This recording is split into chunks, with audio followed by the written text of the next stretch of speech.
mootichaa fi abbaa murtiin. Bara durii keessa mootii islaamaa kan haqaa fi walqixxummaan biyya hoogganu tokkotu ture.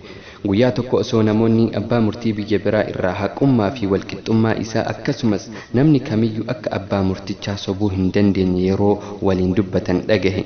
Mootichis dubbii kana dhugeeffachuuf gara abbaa murtichaa deemuuf karoorse.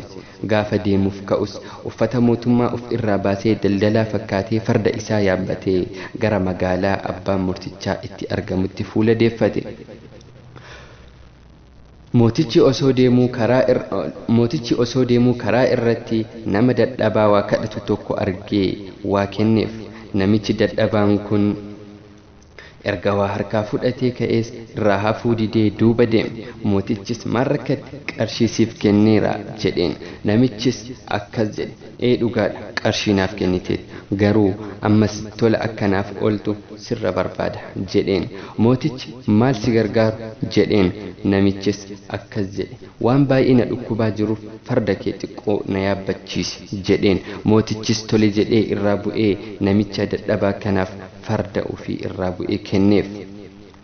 Namichis yaabbatee karaa dheeraa deemus irraa bu'uu dide. Mootichi dallanee gaafate, maaf farda kiyyarra naaf hin buutu? Karaa dheeraa hoo yaabbatte jedheen. Namichis lakki irraa hin bu'u, fardi kiyya jedheen.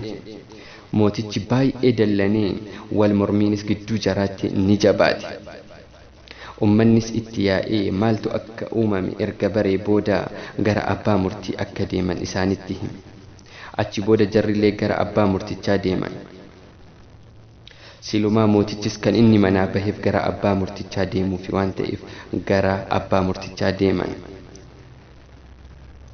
Amma mootichaa fi namichi dadhabaan sunis dabaree isaanii eeggatanii abbaa murtiitti dhihaatan. Mootichis himannaa isaa akkana jechuudhaan eegale. Ani daldalaadha osoon karaa deemuu jedhee wanta isa mudate hunda abbaa murtichaatti himate. Abbaan murtichaas gara himatamaatti as deebi'ee atoo maal jetta jedheen. Namichis akkana jedhe, dubbiin isaa hunduu kijiba, dubbii dhugaa akkana jechuudhaan waan ofii isaatii godhe hunda akka waan isa irratti taheetti faallaa godhe dubbate.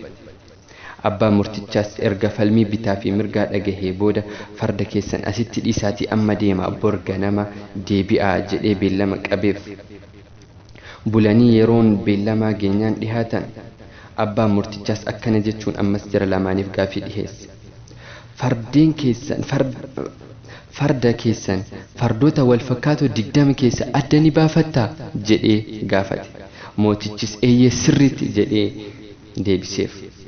Akkasumas namichis anillee sirriitti adda baafadha jedheen. Abbaan murtichaa lamaan isaanii fudhatee dallaa fardoo wal fakkaataan 20 keessa jirutti fudhatee achi qajeele. Yeroo achi gahanis abbaan murtichaas lamaan isaanii fudhatee dallaa fardoo wal fakkaataan 20 keessa jiru isaan geesse. Abbaan murtichaas mootichaan dhaqii farda kee fudhu inni haqa keeti jedheen. Namicha kanammoo 50 garafaa jedhee murtii dabarse. Abbaan murtichaa akkanatti erga hojii isaa xumuree booda mootichi gara isaa deemee iccitii inni itti dhugaa fi soba adda baafatu gaafate. Abbaan murtichaas akkana jedhe, yoo dhugaa dubbanne keetii fi kan namichaa murtee kennuun baay'ee ulfaataadha. Yeroo gara dallaa fardeenii san isin geessu lamaan keessanuu farda keessan akka adda baafattan nan beeka. An garuu yeroo san isin osoo hin taane fardichan ilaalaa ture. Yeroo ati gara isaa deemtu fagoo irraa silaalee morma isaa gadsiif qabe. Garuu yeroo namichi itti deemu akka itti hin dhiyaanneef gurra isaa raasaa ture. Akkanatti haqa kee akka ta'e adda baafadhe jedheen. Mootichis abbaa murtichaa galateeffatee sababa dhufeefis itti hime.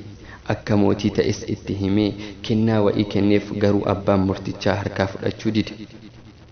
Waan gahee koo yookaan dirqama narra jiru raawwadheef kennaa na hin barbaachisu jedhe. Xumurameera.